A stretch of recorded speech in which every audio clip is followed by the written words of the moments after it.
వీళ్ళంతాను. నేను చెప్పకపోతే ఆయన తెలీదా?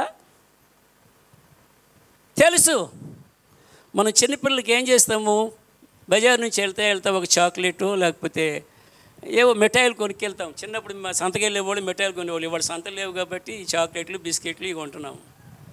మనం చక్కగా మిఠాయి పొట్లమో లేకపోతే చాక్లెట్ పిల్లకి ఇచ్చి పిల్లోడికి ఇచ్చి అన్నీ ఇచ్చేసి మళ్ళీ ఏం చేస్తాం, ఒరే నాకు కొంచెం పెట్టరా, అమ్మ నాకు కొంచెం పెట్టమ్మా అని. అంటే మనం తినలేక, అంటే మనం కొనుక్కొని తినడం చేతగాక, కానీ పిల్లకి పిల్లోడికి ఇచ్చేయమంటాము, నాకు కొంచెం పెట్టవా. ఎందుకంటే మనకు అదొక సరదా, అదొక ఆనందం, అదొక ముచ్చట. అలాగే యేసయ్యకు నీ బాధ తెలుసు, నీ రోగము తెలుసు, నీ కష్టము తెలుసు, నీ బ్రతుకు తెలుసు, అన్నీ తెలుసు. కాకపోతే నాన్న నాకు అది కొనిపెట్టవా అన్నప్పుడు తండ్రికి కలిగే తల్లికి కలిగే సంతోషం వేరు. అందుకే నీవు అడుగుట నాకు ఏంటి చిత్రం గారు, ఇది ఇష్టము, నీకు ఇచ్చుట నాకు ముచ్చట అని ఒక భక్తుడు చక్కగా రాశాడు. కాబట్టి మరి దీవెన కావాలి, ఎలా వస్తుంది అంటే యేసయ్య దగ్గరకు వచ్చి యేసయ్య కనిపించండి, యేసయ్యతో మీరు మాట్లాడి కావలసినవన్నీ అడిగి దయచేసి తీసుకోండి. రావాలే కానీ యేసయ్య మీకు చెయ్యి బిగబట్టి దీవించను పొమ్మను మాత్రం పొరపాటున అనడు. హల్లెలూయా. కాబట్టి మనము ఇవన్నీ పొందుకోవడానికి ఎక్కడికి రావాలి?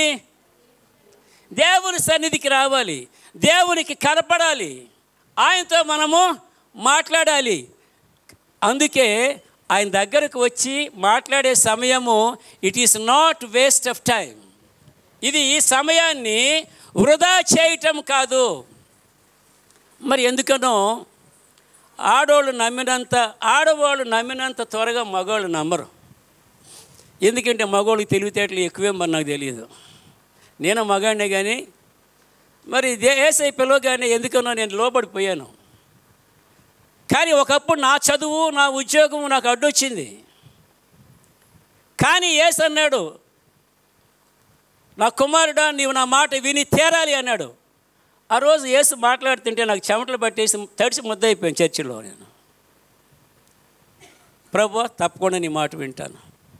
ఆ రోజే నా బ్రతుకు అన్నీ మార్చుకొని అన్నీ విడిచిపెట్టేశాను దేవుని బిడ్డలారా. కాబట్టి మనం యేసుకు దూరంగా యేసు దగ్గరికి ఎందుకు రావాలి, ఎందుకు మాట్లాడాలి, ఆయన ఆశీర్వాదం ఎందుకు కావాలి అంటే ఆయన లేకుండా, ఆయన దీవెన లేకుండా అసలు నువ్వు బ్రతకలేవు. బ్రతికినా అది బ్రతుకు కాదు. నువ్వు బ్రతకలేవు, నీ చేత కాదు, బ్రతికినా అది బ్రతుకు కాదు. అందుకే యేసు కావాలి. అందుకే యేసయ్య 15:4-5 యోహానులో అంటాడు ఏమని, మీరు నాకు వేరుగా ఉండి మీరు ఏమీ చేయలేరు. హల్లెలూయా. మీరు నాకు వేరుగా ఉండి మీరు ఏమీ చేయలేరు, సాధించలేరు, మీ వల్ల కాదు, మీరు ఫలించరు. మీరు బహుగా ఫలించాలంటే మీరు నాతో అంటు కట్టబడాలి, నాతోనే ఉండాలి. మీ జీవితాలు మీ బ్రతుకులు నాకు జత చేయబడి నాతో పెన వేసుకొని నా జీవము ఎప్పుడు మీలోనికి దారబోస్తూనే ఉంటాను, మీలో ఉండాలి, అప్పుడే మీరు బ్రతికిన వాళ్ళు అన్నారు. హల్లెలూయా. కాబట్టి ఇప్పుడు చెప్పండి, ఆ వాక్యాన్ని బట్టి ఇప్పుడు యేసు ప్రభుని విడిచిపెట్టి మనం దూరంగా ఉండవచ్చా? లేదు. ఉండగలమని అనుకుంటున్నాము. కొంతమంది మగవాళ్ళు అనుకుంటున్నారా నాకేంటి, అలాంటి వాళ్ళు చివరిని ఎక్కడో బోర్లు పడతారు, మూతిపళ్ళు రాలిపోతాయి. అప్పుడు కానీ వీళ్ళకి అర్థం కాదు. చాలామంది దెబ్బలు తిన్నాక ఏవండి తల ఉంచుతున్నారు యేసయ్యకి. నేను అంటున్నాను, ఆయన కొడితే గట్టిగా కొడతాడు, మనం లేగం. కాబట్టి ఆయనతో దెబ్బతినడానికి ఆస్కారం ఇవ్వకండి, అవకాశం ఇవ్వకండి. పిలవగానే వచ్చేయండి, చెప్పగానే వినేయండి. మాకు తెలుసులేండి మీరు చెప్పారు కానీ నాకు తెలుగుతారు. ఏం తెలుసు నీకు గోంగూర పచ్చడి, ఏంటి తెలుసు నీకు? వీళ్ళకి అన్నీ తెలుసట, కొంతమందికి అన్నీ తెలుసట. ఏవండి నేను లాటిన్ భాష చదివాను, ఇంగ్లీష్ భాష చదివాను, ఫిలాసఫీ చదివాను, అన్నీ రకరకాల కంపారిటివ్ రిలీజియన్ చదివాను, అన్నీ చదివి అన్నీ మడతపెట్టి అక్కడ పెట్టి యేసయ్య నాకేం తెలియదు నీ వాక్యం నేర్పమన్నాను. అన్నీ తెలుసు అనుకున్నప్పుడు నాకేమీ తెలీదు. యేసు నాకేమీ తెలియదంటే యేసే అన్నాడు, సరే మంచిది బిడ్డ, నువ్వు నా కాళ్ళ దగ్గర కూర్చొని నేను నీకు నేర్పిస్తాను అన్నాడు. ఈరోజు దాకా నేను వాక్యం చెప్పాలంటే నేను ఆయన పాదాల దగ్గర నా సన్నిధి గదిలో కూర్చొని నేను బయటకు వెళ్తాను తప్ప నాకు ట్రైనింగ్ నేనేమి తీసుకొని వెళ్ళను. కాబట్టి దేవుని బిడ్డ, యేసుతో నడక వేరు, యేసుతో జీవం వేరు. యేసు మాట్లాడతాడు, యేసు నీకు కనిపిస్తాడు. అసలు నీకు ఇష్టం ఉండి నీవు సహవాసం చేయగలిగితే ఇవన్నీ నీ అనుభవంలోకి వచ్చేస్తాయి. అందుకే దేవుని సంగమా, యేసయ్యను కలుసుకోవడానికి ఒక స్థలం అనేది మనకు కావాలి, ఒక మందిరం అనేది కావాలి. నీ భక్తి జీవితము, నీ ప్రార్థనా జీవితము, నీ ఆత్మీయ జీవితము సరైనటువంటి స్థితిలో పునాదితో ప్రారంభం చేయడానికి this is the elementary school. ఇది ఎలిమెంటరీ స్కూల్. నాలాగా రైల్వే ట్రాక్ పక్కనే గ్రౌండ్లో నడుస్తూ ప్రార్థన ఆరాధన అంటే అది కాలేజ్ స్టూడెంట్ లైఫ్, అది కొంచెం పైకి వెళ్ళినటువంటి చదువు అది. కానీ భక్తి జీవితం ప్రారంభం కావాల్సింది ఇక్కడే పునాది, ఇక్కడే పునాది. కాబట్టి మీరు మందిరానికి ఆరాధనకు రావడానికి దయచేసి శనక్కండి, గొణక్కండి, మూలక్కండి, మెడలు వంచి బుద్ధి కలిగి దేవుని సన్నిధికి రండి. మీకు ఆశీర్వాదం. You will be blessed. Hallelujah. అంతేగాని నాకు అన్నీ తెలుసు ఇవన్నీ అని దయచేసి మీరు ఎప్పుడు కూడా మీరు అనుకోవడానికి వీలు లేదు.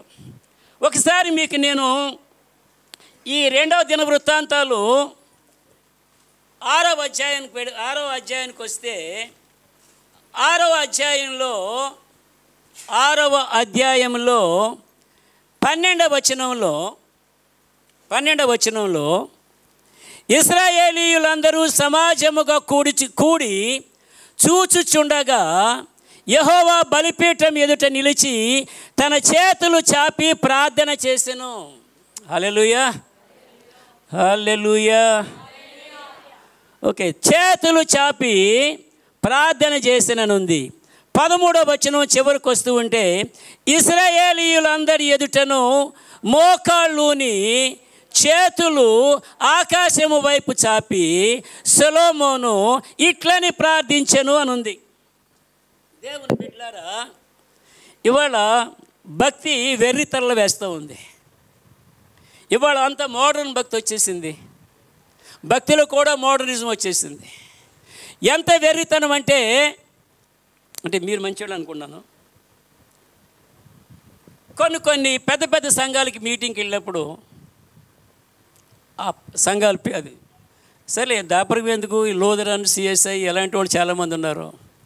వాళ్ళ మీటింగ్లు వాక్యానికి వెళ్ళినప్పుడు నిలబడమంటే కష్టం. నిలబడండి అన్నాను అనుకోండి, నన్ను కింద నుంచి పైకి చూస్తారు వాళ్ళు. చేతులు ఎత్తండి అన్నామనుకో, ఈయన మాతో ఏమన్నా డ్రిల్ చేపిస్తున్నాడా ఏంటి అని కామెంట్లు చేసేవాళ్ళు ఉన్నారు. మోకాళ్ళ మీద ఉండండి అంటే ఒక సంఘం 2-3 సంఘాలు వాళ్ళు నాతో అన్నారు, అలోషియస్ గారు మీరు మమ్మల్ని మోకాళ్ళ మీద పెడతాను అంటే ఉండమంటే దయచేసి మీరు మళ్ళీ మా సంఘానికి రావద్దు అని అన్నాను. నాకు చేదనుభవాలు చాలా ఉన్నాయి. నేను అన్నాను, ఏమయ్యా మోకాళ్ళ మీద ఉండని వాడు క్రైస్తవుడు ఎందుకు అవుతాడు? మోకాళ్ళ మీద ఉండని వాడు క్రైస్తవుడు కాదు, యేసు విశ్వాసి కాదు, ఒక దౌర్భాగ్యుడు. యేసు ఎదుట చేతులెత్తి ప్రార్థించని వాడు, ఆరాధించని వాడు భక్తుడు ఎందుకు అవుతాడు? అయ్యే అవకాశం లేదు. పాతకాలము నుండి కూడా దేవుని యొక్క ప్రార్థన ఆరాధనలో నిలబడి చేతులు ఎత్తడం, మోకాళ్ళ మీద ఉండడం అనేది సరే అలవాటుగా ఆచారంగా వచ్చేస్తూ ఉంది. ఇవాళ ఇవి కూడా అంతరించిపోయి మేము నిలబడమండి, కూర్చుంటాము, ఫ్యాన్ కిందే కూర్చుంటాము, ఏసీ ఉంటేనే వస్తాము. మీరు మమ్మల్ని మోకాళ్ళ మీద ఉండమంటే ఆంధ్రాలో తణుకు అనే ఒక టౌన్ ఉంది. తణుకు నా కర్మగాలి వాళ్ళకి ఈస్టర్ రోజున ప్రసంగం చెప్పడానికి ఆ టౌన్ లూథరన్స్ చర్చ్కి వెళ్ళా. వాళ్ళ మోకాళ్ళ మీద ఉండమంటే వాళ్ళ పొట్టి చీరలు నలిగిపోతాయట. పొట్టి చీరలు చూసుకుంటున్నాడు.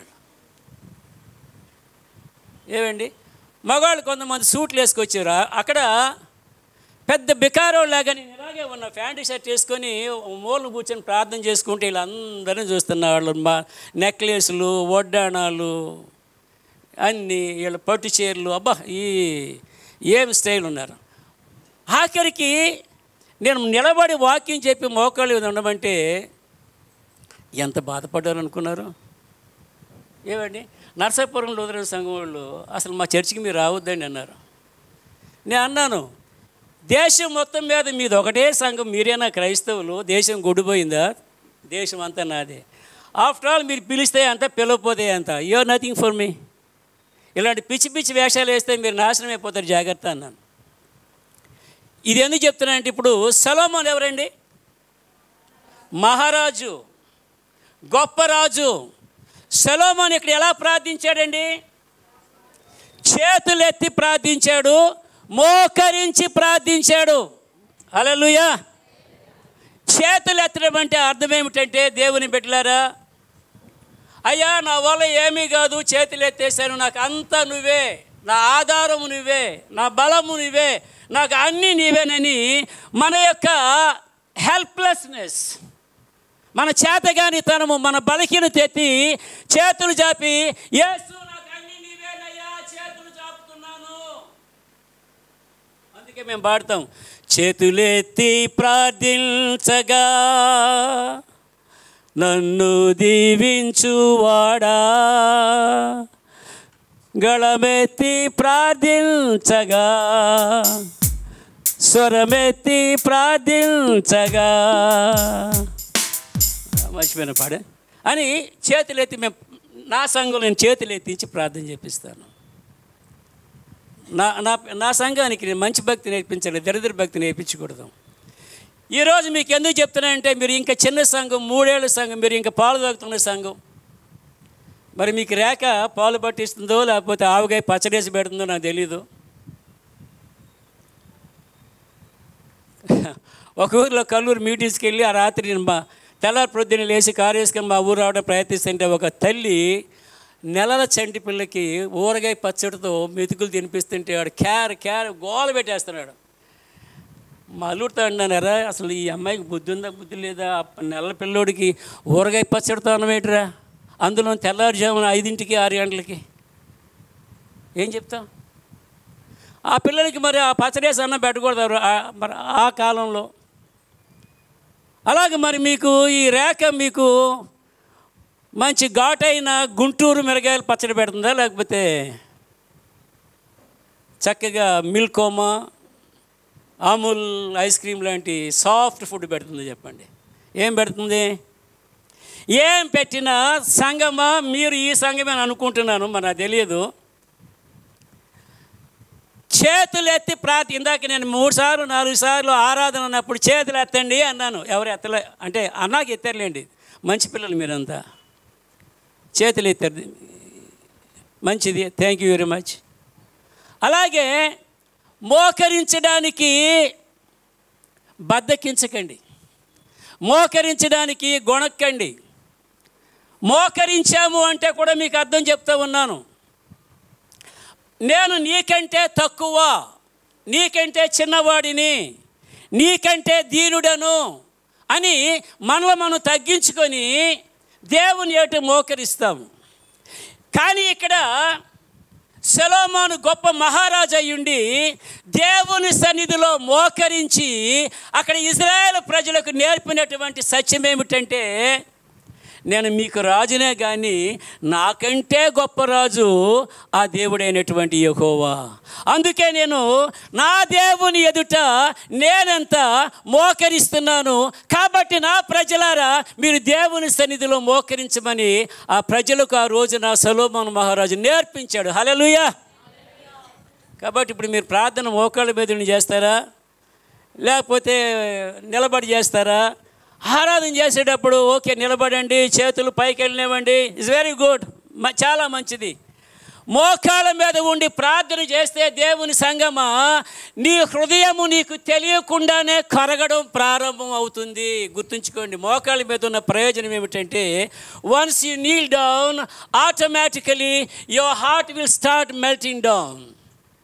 హృదయం కరుగుతుంది. ప్రార్థనలోనైనా ఆరాధనలోనైనా హృదయం కరగకపోయినా, ఒక కన్నీరు బిందును కార్చకపోయినా, ఇట్ ఈస్ నాట్ ప్రేయర్. అది ప్రార్థన కాదు, అది ఆరాధన కానే కాదు. హల్లెలూయా. కాబట్టి మీరు ఏ రకమైన ప్రార్థన చేయాలి, ఏ రకమైన ప్రార్థన నేర్చుకోవాలి, ఏ రకమైన ఆరాధన చేయాలి అనేది దేవుని బిడ్డలారా మరి ఫండమెంటల్గా మీకు ఇవన్నీ ఈరోజు ప్రారంభం రోజున మీకు చెప్పడం జరుగుతూ ఉంది. అందుకే రాజుగా నేను నా దేవుని గణపరుస్తూ ఉన్నాను, నా ప్రజలారా మీరు గణపరచమని సొలొమోను ఆ రోజున చేతులెత్తి మోకాళ్ళ మీద ఉండి దేవుని బ్రతిమాలి ప్రార్థన చేశాడు. మరి మీరు ఎలా చేస్తారు? ఎలా చేయాలనుకుంటున్నారు? నేను ఒక మాట చెప్పేసి మేము వదిలిపెట్టను, మీరు దాన్ని ఏం చేస్తారు అని పీకి పాకం పడతా. మరి మీరేం చేస్తారు? మీరు చెప్పారు కదండి మేము చేస్తాం. ఆ జవాబు నాకు అక్కర్లేదు. తప్పకుండా చేస్తామండి. మేము జీవితకాలం అంతా ఇలాగ మంచి భక్తిని నేర్చుకుంటామండి. నాకు తెలిసి దేవునితో మాట్లాడేవాళ్ళు, దేవుని స్వరాన్ని వినేవాళ్ళు అబద్ధాలు ఆడరు. కాబట్టి నేను అనుకున్న రేఖ మీతో అబద్ధమే చెప్పదు. ఎందుకంటే రేఖ ఈ అమ్మాయి దేవుని స్వరాన్ని విని సేవకు వచ్చింది, సేవ మొదలుపెట్టింది. ఎంతమంది విమర్శిస్తున్నారో నాకు తెలీదు. ఆడోళ్ళు సేవ ఏంటంటున్నారో, ఆడోళ్ళు ఆరాధన ఏంటంటున్నారో, ఆడోళ్ళు వాక్యం ఏంటంటున్నారో, ఆడోళ్ళు బ్యాప్టిజం ఏమంటున్నారో, ఎవరు ఏమనుకున్నా నాకు అనవసరం, ఆ అమ్మాయికి అనవసరం.